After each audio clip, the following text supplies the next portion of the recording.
A new dawn had just broken when the Creator saw all the gods marching towards Brahmaloka.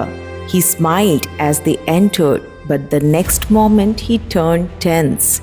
Everyone appeared frail and famished. Their faces were hardly luminous, and their bodies were more bone than flesh.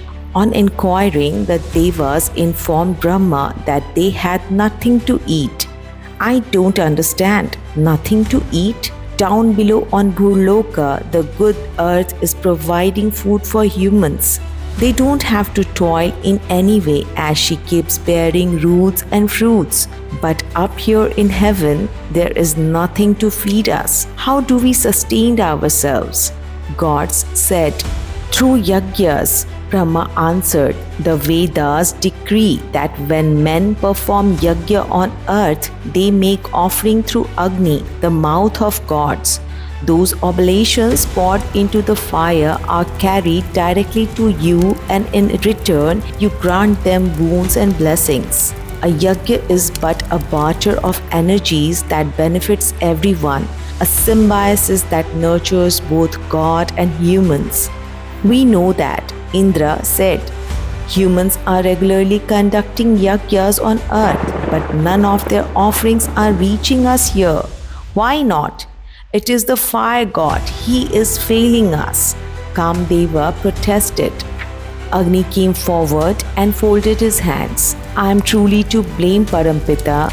I can burn the offerings made by men, but I am unable to transport them to the Devas. I do not possess that skill.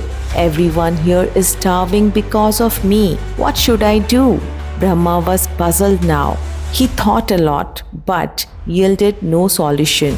He then consulted Lord Vishnu, who advised him, pray to Prakriti, Mother Nature. She will come to our aid.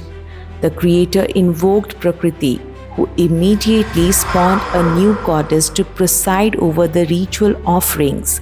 She would become the cosmic conduit to transmute oblations and make this vital exchange possible between the earth and the heaven. You are our lifeline now, Brahma blessed her. What has Prakriti named you?